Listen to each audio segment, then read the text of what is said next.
શનિવારે રાત્રે અઢળક ભીડ હતી, બોટમાં વેટિંગ હતું 2.5 કલાકનું, પણ અમે માત્ર 10 મિનિટમાં જ બોટમાં આ પારથી પેલી પાર પરિક્રમામાં પહોંચી ગયા. પૂછો કેમ? કેમ કે અમે શનિવારની રાત એટલે રવિવારની વહેલી સવારે અમારી પરિક્રમા સ્ટાર્ટ કરી હતી. રવિવારે સવારમાં 5 વાગે અમે પરિક્રમા સ્ટાર્ટ કરી હતી અને 11 વાગે અમે પૂર્ણાહુતિ કરી હતી. એટલે પરિક્રમામાં અમને બોટમાં પણ 10 મિનિટ ટાઈમ લાગે તો, પબ્લિક પણ ઓછા હતા. અને તમારો જે ભ્રમ છે કે રાત્રે ભીડ વધારે હોય છે, રાત્રે ભીડ હોતી નથી, એ તમારો ભ્રમ છે. કેમ કે રાત્રે જ ભીડ વધારે મળે છે ભાઈ. અને મેં જે પરિક્રમા કરીને એમાં મારો પહેલો એક્સપિરિયન્સ એવો રહ્યો કે રાત્રે વધારે ભીડ છે અને સવારમાં ભીડ હોતી જ નથી. એટલે 10 વાગે પરિક્રમા આપણી પૂર્ણ થઈ જાય છે. કેમ કે 10 વાગ્યા સુધી તાપ નોર્મલ હોય છે, એટલો તાપ લાગતો નથી. તમે પણ પરિક્રમા કરો તો હવારમાં આવો તો તમને છે ને ભીડ ઓછી મળશે.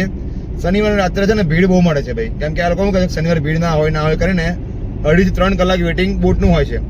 અમે ખાલી 10 મિનિટમાં પૂછજો અમને, 10 મિનિટમાં અમારું વેટિંગ ક્લિયર થઈ ગયું અને બોટમાં અમે લોકો બેસી ગયા ભાઈ. ફર્સ્ટ ટાઈમ એક્સપિરિયન્સ છે બંનેનો અમારો. ઓનેસ્ટલી રિવ્યુ તમારો કેવો છે કહો? સારામાં સારો રિવ્યુ રહ્યો છે. અમને કોઈ તકલીફ પડી નથી.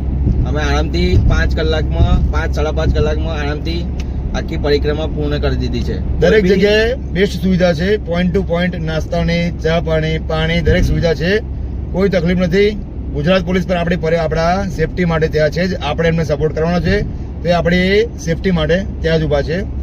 વિડીયો ગમે ફૂલ વ્લોગ માટે આપણે યુટ્યુબ ચેનલ પર જજો. અને હા, અહીંયા ફોલો કરવાનું ભૂલશો નહીં. મળીએ નેક્સ્ટ વ્લોગમાં. નર્મદે હર.